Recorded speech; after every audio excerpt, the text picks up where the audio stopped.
Hari ini kita berhimpun sebagai hamba Allah. Kita berhimpun sebagai hamba Allah yang mencintai Allah melebihi segala-galanya. Kita berhimpun untuk menyatakan komitmen kita, sikap kita yang jelas bahawa Allah mengatasi segala-galanya. Kita berhimpun untuk mempertahankan agama Allah. Kita bukan jenis manusia yang sanggup menggadaikan agama Allah untuk kepentingan pangkat, untuk kepentingan kedudukan, untuk kepentingan undi. Kita bukan jenis manusia yang mengucap asyhadu an la ilaha illallah wa asyhadu anna muhammadar rasulullah, tetapi mereka punya ilah-ilah yang lain. Ilah mereka bukan Allah. Ilah mereka adalah jawatan menteri besar. Ilah mereka adalah jawatan undi. Ilah mereka adalah kedudukan mereka. Kita ingin mempertegaskan bahawa ilah kita adalah Allah dan kita rela mati untuk mempertahankan Allah. Saudara yang saya kasih sekalian, kita ingin nyatakan kita tidak ada masalah dengan mana-mana menteri besar. Kita tidak ada masalah dengan mana-mana menteri besar daripada mana-mana parti sekalipun.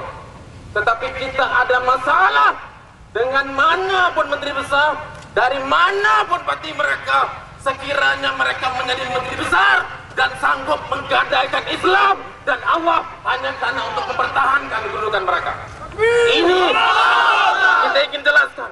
Kita juga ingin menyatakan kita tidak ada masalah dengan mana-mana ahli parlimen. Kita tidak ada masalah dengan mana-mana ahli politik, datang daripada mana parti sekalipun. Tetapi kita ada masalah dengan ahli parlimen, khususnya ahli parlimen Shah Alam ini, sekiranya dia menggadaikan Islam hanya untuk kekal berkuasa, hanya untuk mendapatkan undi. Saudara yang saya kasih sekalian, saya juga ingin nyatakan, kami juga ingin nyatakan, kita tidak ada masalah dengan orang bukan Islam. Selagi mana mereka menghormati kita, selagi mana mereka menghormati agama kita, kita tak ada masalah. Selama puluhan tahun semenjak merdeka, apakah kita sebagai pemimpin Islam pernah menzalimi mereka yang bukan Islam hanya kerana mereka bukan Islam? Berapa banyak kuil dan gereja yang runtuh hanya kerana mereka bukan daripada golongan Islam? Malah tuan-tuan, ada sedikit peristiwa, beberapa kerat di kalangan kita kerana emosinya mereka membakar gereja. Kita ambil tindakan walaupun mereka di kalangan kita. Kita ambil tindakan untuk apa? Untuk mempertahankan, menjaga kemurnian agama dan gereja. Kita biarkan. Daripada 10 orang terkaya di Malaysia ini, 10 orang paling kaya di Malaysia ini, 9 adalah orang bukan Islam. Hanya 1 saja orang Islam. Apakah itu makna kezaliman? Apakah itu makna orang Islam zalim kepada orang bukan Islam? Apakah itu makna kita biadab kepada mereka? Mana tunjukkan kepada kita? Mana negara dalam masul yang neman makmur yang hebat ini kita sanggup membiarkan 9 daripada 10 orang paling kaya dalam negara ini orang bukan Islam? Apakah kita pernah berdemonstrasi, protes, mati hamun mereka kerana mereka kaya dan kerana mereka bukan Islam? Tidak. Kita biarkan. Tetapi jangan sampai pijak kepala kita. Jangan sampai biadab kepada agama kita. Jangan sampai hilangkan marwah negara. Sebab itu kita tak beritahu kepada orang-orang bukan Islam, we have no problem with you. We have no problem with non-Muslim. Malah selama ini kita menjaga kepentingan mereka. Kita melindungi mereka, mempertahankan mereka. Kita membela mereka, malah sehingga orang kita sendiri ditangkap dan dipenjara. Kita mempertahankan mereka. Tetapi we also want to let it know here, we have big problem. Kita ada masalah besar dengan orang-orang Islam yang kurang ajar kepada kita. Kita ada masalah besar dengan orang-orang bukan Islam yang biadab kepada agama kita. Kita ada masalah besar dengan orang-orang bukan Islam yang kacau orang-orang Islam dan tarik mereka untuk keluar daripada Islam. Untuk murtad, we have big problem. Kita ada masalah dengan mereka.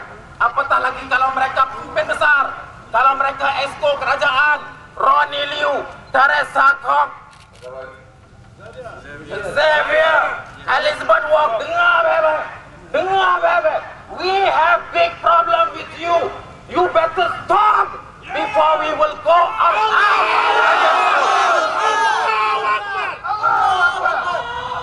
Nah, yang saya kasih sekalian, kita diajak oleh Rasulullah SAW untuk membela dan mempertahankan orang Islam.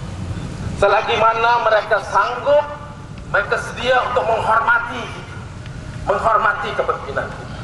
Tetapi dalam masa yang sama, Rasulullah SAW juga mengajar kita kepada mereka yang kurang ajar, kepada mereka yang biadab, kepada kepimpinannya, kepada Islam, kepada Tuhannya Allah SWT, kepada agamanya Islam, kepada kitabnya Al-Quranul Karim. Tidak ada pilihan lain melainkan perang terhadap mereka. Sebab itu kita ingin nyatakan di sini, kita akan lancarkan perang habis-habisan demi untuk mempertahankan akidah mereka.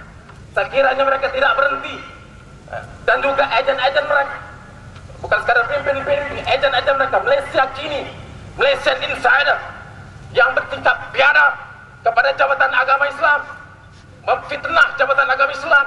Kononnya kita ceroboh, kononnya kita tidak beradab, padahal jabatan agama Islam masuk ke premis mereka dengan penuh adab.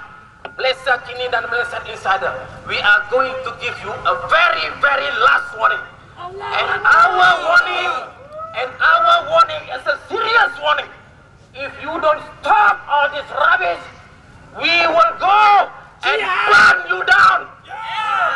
Kita akan bakar mereka. Bakar mereka. Karena mereka jelas mereka adalah pengkhianat pengantar Islam. Sebab itu saudara sekalian, kita ambil semangat Ramadan ini, kita pertahankan akidah umat Islam, pertahankan marwah kita, dan kita sedia, kita bagi message pada perhimpunan ini, kita sedia untuk berperang dengan mereka. Kalau mereka terus biasa